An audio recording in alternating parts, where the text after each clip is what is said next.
Graças a Deus, quero eu estar mais uma vez deixando uma mensagem para o seu coração, dizendo, meu querido irmão, que Jesus é bom e a sua bondade dura para sempre.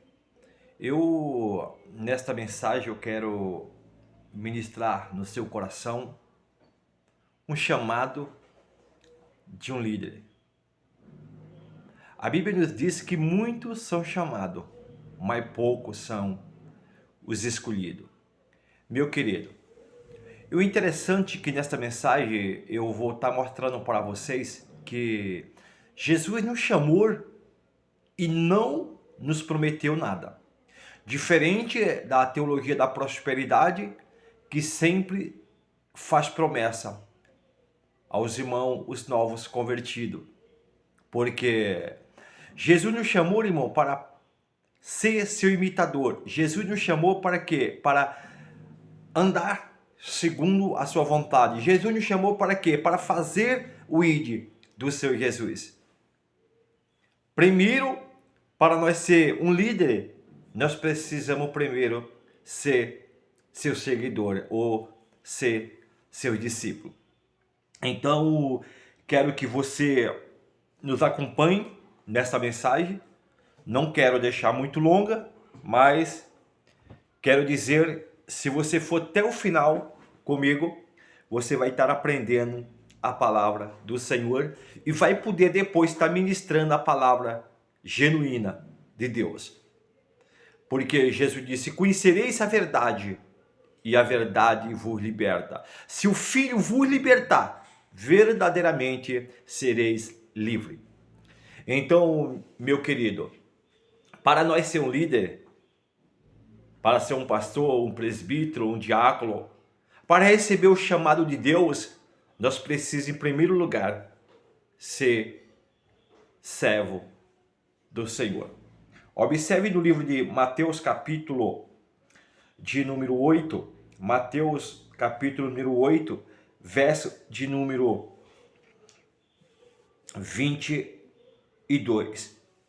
Diz assim, Jesus, porém, disse-lhe, segue-me e deixa os mortos sepultar os mortos.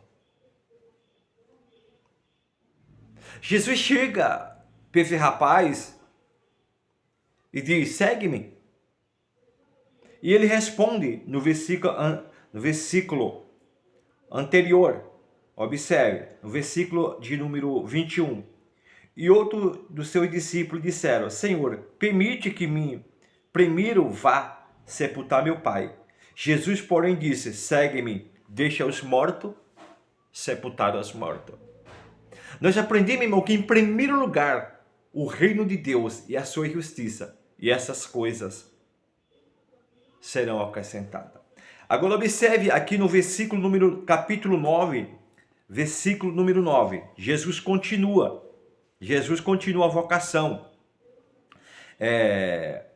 Jesus, passando adiante dali, viu assentado na fronga um homem chamado Mateus e disse-lhe, segue-me. E ele, levantando, o seguiu. Então, simplesmente, é assim o chamado de Deus. Simplesmente, segue-me. Para que nós podemos ser um líder, primeiro nós temos que ser um servo do Senhor Jesus. Servo. Jesus, ao chamar os 12, não prometeu que ele seria líder futuramente. Jesus o chamou para ser servo. Você está entendendo? Jesus, quando chamou os seus discípulos, Jesus, quando chamou seus primeiros servos, seus primeiros obreiros, Jesus não prometeu nada para ninguém, como hoje, muitas das vezes, nós vemos o pregador fazendo promessa. Meu querido, eu quero que você saiba que o chamado de Jesus está acima de todas as coisas.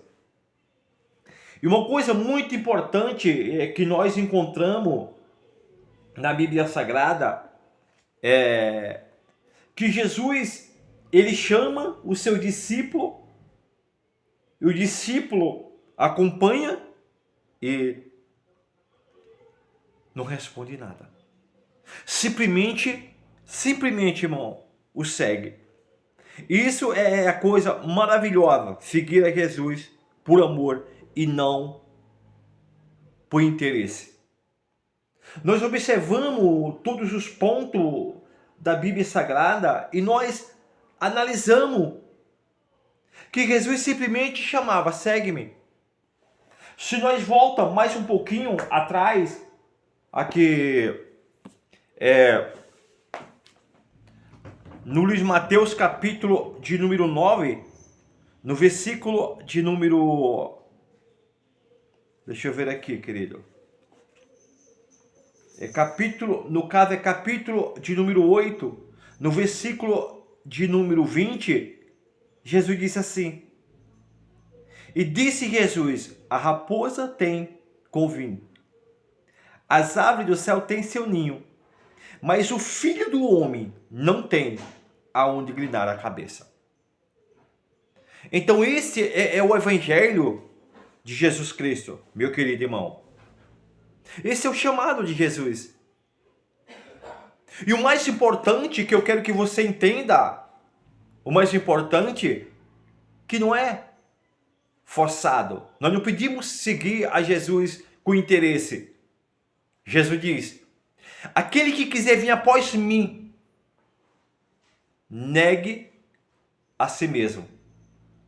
Pegue cada dia a sua cruz e siga-me. Dá para nós entender o que é o chamado de Jesus? Seguir a Jesus por amor. Nós não temos que seguir a Jesus, irmão, com interesse de ser um apóstolo, com interesse de ser um pastor, um presbítero, um líder, um dirigente. Não, nós temos que aceitar Jesus, porque simplesmente nós queremos morar no céu. Ele disse: na casa de meu pai há muitas moradas. Se não fosse assim, eu não teria dito: vou eu vos preparar lugar. E se eu for preparar lugar, voltarei outra vez, para que leve a vocês, para que aonde eu esteja, vós estejais também. Então, simplesmente, irmão, Jesus escolheu os discípulos sem prometer nada. Não. Jesus não fez promessa. Ao contrário, ele disse que aquele que quiser ganhar sua vida, perder-lhe-á, por amor ao Evangelho. Em outra parte, ele disse: o grão de mostarda cair na terra e não morrer, não produzir fruto. Mas se morrer, produzirá muitos frutos. Meu querido, minha querida, quando a gente vai lá no livro de Romanos, capítulo de número 6, peço que você observe aqui. Agora não é mais Jesus, mas o apóstolo Paulo nos ensina no livro de Romanos, que o livro de Romanos, irmão, é um livro muito maravilhoso, ao qual nos ensina, foi escrito pelo apóstolo Paulo, e ao qual o próprio Martinho Lutero disse que é muito importante esse livro para os cristãos observar. Observe. 6, versículo 1. Que diremos, pois, a estas coisas? Olha, que diremos, pois? Permanecemos no pecado para que a graça seja abundante? De modo nenhum. Nós que estamos mortos para o pecado, como vivemos ainda nele? Você está entendendo, meu querido? Então, quando Jesus nos chama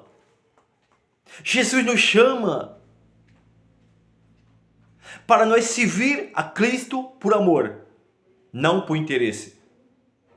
Porque diante de Deus, irmão, ninguém vai se justificar pelaquilo que faz, mas sim pelaquilo que ele fez na cruz do Calvário.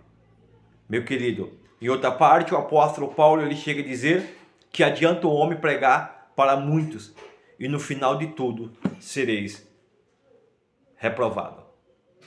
Então, simplesmente, irmão, se você quer ser obreiro de Deus, quer ser seguidor de Cristo, você tem que seguir por amor. E se você agora já seguiu, agora você é um pastor, um presbítero, um evangelista, um dirigente de igreja, saiba que tudo aquilo que Deus colocou nas suas mãos não é seu, não pertence a você. mas tem um dono, Jesus Cristo. Foi Ele que morreu na cruz do Calvário. Então cuide bem dessas almas, porque pertence a Cristo, e um dia você vai prestar conta por tudo aquilo que Deus colocou nas suas mãos. Amém, querido? Que Deus abençoe e até a próxima mensagem, em nome de nosso Senhor e Salvador Jesus Cristo. Tchau, tchau.